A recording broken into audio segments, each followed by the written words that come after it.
She kissed me before he arrived. The memory alone makes my skin prickle, as though every nerve remembers that soft press of lips, electrified by fear and longing. You don't forget something like that, especially when it happens at the exact moment you're trying to pretend nothing has changed. I've always thought I understood boundaries, my own and others, but that evening, in a swirl of dark silk shadows and whispered breaths, all boundaries blurred. I was hosting him, my steady, devoted partner, the one I told myself I loved without surprises. But she showed up, unannounced, and everything shifted. He would be here in 10 minutes. The apartment was dim, the curtains half closed. I had lit candles in the living room to mask the awkwardness I anticipated. I told myself it was just ambience. I would greet him, we'd laugh. But as I hovered by the window, my breath catching, I sensed someone behind me.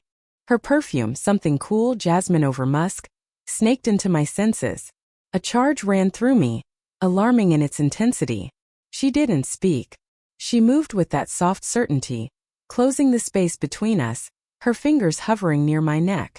My pulse roared in my ears. In that moment I felt entirely exposed, suspended between what was safe and what I secretly desired. I tasted the tension in the air before she touched me, and then she pressed her lips to mine. There was no softness to it, they were demanding, urgent, hungry. My mind screamed stop, but my body whispered yes. Time stalled. The candles flickered. I could hear the faint click of the lock on the front door. He was here. I jerked away with such shock I almost stumbled, but she didn't let go. Her hand traced my collarbone. Her gaze was fierce, vulnerable, unspoken. And then the door chime rang. I froze, heart pounding, lips trembling while she stayed too close, and I stood between two worlds. The door click echoed through the hallway, a cruel punctuation to that stolen moment. I turned, though my skin tingled still, and forced myself to greet him as he entered. "Hey," I said, voice steadier than I felt. She slipped back into the shadows, vanished into the corners I'd hoped no one watched. He stepped in carrying a bag. He kissed my cheek. "Long day," he said. "You look nice." He smiled at me, oblivious. My throat tightened with guilt and adrenaline. I had to chew it down so nothing betrayed me. Her silence hung behind me, a presence I could feel even if I no longer saw her. I told him about my day, about errands, about the half-finished dinner. My voice trembled despite the crack of confidence I tried to carry. I felt like a performer on the edge of collapse. Later, when he went to unpack, I saw a flash of her in the mirror's reflection, a silhouette stepping away into the hallway. My heart twisted. I slipped from his side and followed, just to see where she went. But the hall was empty. The apartment was silent. I returned to the living room and sank onto the couch, fumbling with the candle flame. My fingers trembled. How had this happened? I replayed it. Her lips meeting mine, the insistence in her touch, the way my breath caught. A surge of shame and longing warred inside me. If he ever knew. I told myself it never meant anything. I told myself she was a fool or drunk or desperate. But deep inside, a trembling part of me wished it meant more. That night I lay awake. Every time the door opened, I thought it was her coming back. My skin itched and I wished I could press my hand to my lips and feel them again. Feel that heat. At dawn I texted her. Why? I stared at the message until I couldn't anymore, then deleted it. She came the next evening. No dramatic arrival, no confession, no apology. She stood in my kitchen, casual as though she belonged. My pulse hammered, and for a moment I wanted to scream at her to leave. But I didn't. Something held me there, suspended between dread and longing. Her eyes, those eyes, held regret but also resolve. "We need to talk," she said softly. I couldn't help myself. I hated how I leaned in. My mouth went dry. The room felt thick, the lights low, the world narrowed to just her and me. I tried to speak, but no words came. She sat across from me. Her knee bumped mine. A tremor leapt through me. "Do you love him?" she asked quietly. I caught my breath.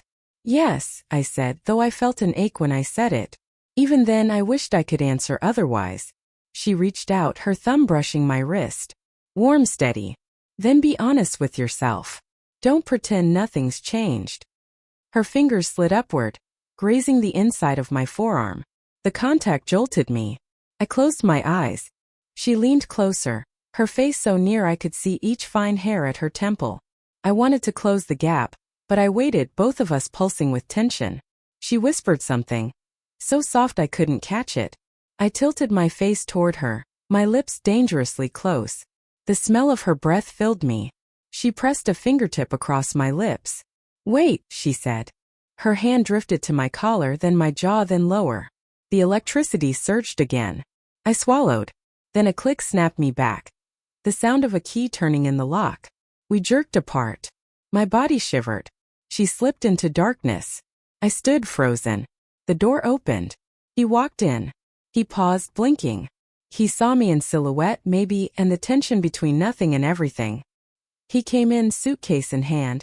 He was tired, maybe distant. I forced a smile. He hung his jacket and kissed me. Under his lips I felt the phantom pressure of hers, the ghost of that kiss lingering. I could not look at her, if she was watching through the hallway crack or from somewhere in the shadows. My heart pounded, my palms slick. That night I lay beside him, numb yet burning. He crawled closer, his body warm against mine. I felt his breath on my neck. I inhaled and exhaled too fast. My body yearned for comfort, for closeness. But that kiss haunted me, and the secret between her and me bore weight. In the middle of the night I slipped away. I found the half-open door to her apartment across the hall. She lived in the building. I knocked quietly. She opened it, surprised but resigned. She let me in. The lights were low. We sat across from each other, trembling. Nothing was spoken at first. Then she stood and approached me. "I never meant to betray you," she said. "But I can't pretend I don't feel it." She brushed my hair. Her fingers traced my cheek. I leaned into her touch. Her lips hovered near mine. My breath trembled. I tried to resist, something strict and moral within me, but I failed. She pressed her lips to mine again, slow, deliberate, seeking. My hand found the small of her back, pulling closer. In that kiss I gave myself, partly full of guilt and yearning. We broke apart suddenly. "Don't let him feel it," she whispered. I nodded, swallowing hard. I left before he knew, but with her ghost on my lips and war inside me. Over the next days I lived in tremors. I smiled at him. I cooked, I laughed, I held his hand. But in quiet moments I felt someone watching me. From memory, from desire. She called me late one night. Her voice low, urgent. "Come over," she said. "I'm upstairs." I ascended the stairwell, heartbeat loud. She opened the door before I knocked. It was almost midnight. She wore something soft and loose. The air smelled of sandalwood and candle wax. She closed the door. We stood there, dangerously still. Then she crossed the room, her bare feet silent, and pressed her body against mine. My breath left me. I felt her breath against my collarbone. "You're trembling," she said. My hand slid into her hair. I kissed her neck. She moaned so quietly I thought it might be my imagination. I nibbled near her ear, her scent intoxicating. She pushed me gently onto the couch. We gazed into each other's eyes. The tension swelled like a wave. I felt raw and exposed. My heart roared. Her fingers traced my cheek, then lingered behind my ear, scratching gently. She whispered, "I've wanted this for so long." Her lips found mine again, softer now, but the longing was fierce. I hesitated, dread, guilt, fear, and want all spinning inside me. But I leaned in anyway, giving, trembling. Suddenly she pulled away. She stood abruptly, footsteps fading toward a drawer. She returned with a single photo framed. Me, I realized. Alone. Taken by her. She held it between us. I stared at it, my face calm, unaware. She didn't say why she had it. She just slipped the picture into her pocket. My chest hammered. She stepped close.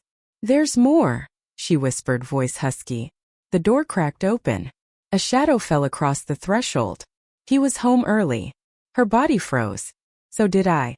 We glanced toward the door. The key turned, the door swung, and his silhouette appeared. He said her name, sharp, uncertain. She stepped back, eyes wide. I stood too, stunned. He stepped inside. His eyes flicked between us. The air was thick, charged. He didn't speak. She and I remained still. Guilt and desire heavy between us. He looked at me. I fought to steady my voice. "I didn't," I started, but she cut me off. She stood, glancing at him. "I came by unannounced," she said. Her voice trembled. He frowned. The moment stretched. He looked at me, then at her, then at the floor. I swallowed. My voice cracked. We were just talking. But he didn't believe me. I saw shadows of betrayal cross his face. He asked, talking? You kissed her. I flinched. The world narrowed. My words stuck in my throat. She shook her head. It meant nothing. He turned from her back to me. His eyes burned. I felt small raw. He asked, why? She swallowed. Because I couldn't help it. Because, I'm sorry. He quieted, taking in the room, taking in us. Pain flickered in his face. I went to him. He didn't move away, not yet. I touched his arm. He looked at me. His gaze was hollow, hurt. I realized then, I'd destroyed something. I'd let desire override promise. My heart ached. He closed his eyes. He turned and left the room. The front door closed behind him. Silence swallowed us. She reached for me, but I stood frozen. He didn't come back that night. And in the darkness I felt more alone than ever. Even with her next to me. She curled into a ball on the bed. I sat on the edge, trying to steady my thoughts, trying to feel something but numb. I thought back to all the moments I denied. The way she looked at me, the way she held me, the way I craved her when I told myself I didn't.